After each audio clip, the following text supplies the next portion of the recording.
जिसका तीसरा पद 16 है, A3 बराबर 16, कोई दिक्कत। और सातवां पद पांचवें पद से 12 अधिक, अधिक है तो प्लस है, कौन सा पद से?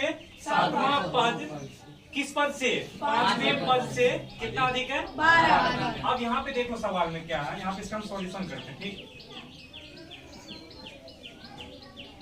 अब यहाँ पे तीसरा पद 16 है, A3 बराबर क्या लिख सकते हैं हम? A2 minus A1। A3 बराबर 16 लिख सकते हैं ना, तीसरा पद 16 है। अब A3 बराबर क्या होता है, क्या A प्लस कितना D?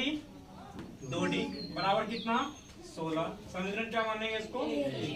यहाँ पे सवाल क्या कर रहा है, सातवां पद A7 बराबर, कोई दिक्कत। पांचवें पद से A5, ठीक है, कितना अधिक है? 12 अधिक, अधिक है तो प्लस, कम है तो माइनस, कोई दिक्कत। अब सवाल में यह था कि वह AP ज्ञात कीजिए जिसका तीसरा पद 16 है, A3 बराबर 16, कोई दिक्कत। A प्लस 2D बराबर 16, समीकरण 1। अब यहाँ पे सवाल ये था, सातवां पद A7 बराबर पांचवें पद से A5 प्लस कितना अधिक है? 12 अधिक है। A7 मतलब सातवां पद बराबर क्या होता है? A प्लस कितना D? 6D। A plus 6D, कोई दिक्कत। या A5 बराबर A प्लस कितना D? 4D, कोई दिक्कत। प्लस कितना? 12।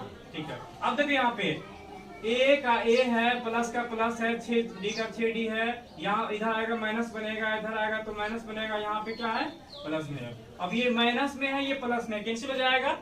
अब यहाँ पे 6, यहाँ पे 4 है, 6 में से 4 जाएगा, क्या बचेगा? 2 बराबर में कितना? 12। D बराबर 12 में किससे डिवाइड करेंगे? 2 से क्या होगा? 6। तो D का मान क्या आ गया? 6। अब ये D का मान हम क्या करें, समीकरण 1 में रखे।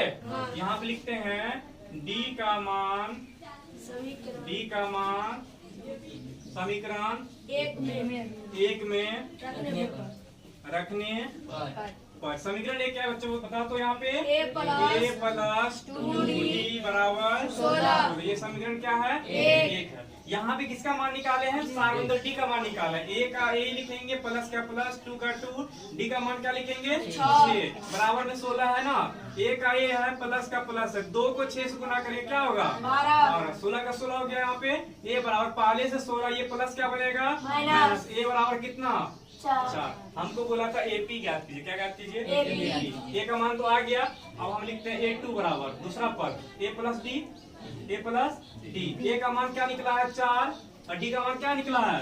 6 बराबर क्या आ गया? दूसरा का मान 10। A3 बराबर A प्लस कितना D?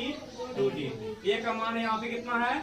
4, 2 का 2, D का मान 6, 4 का 4, 6 गुना 12, 12 4 कितना होगा? 16, कोई दिक्कत।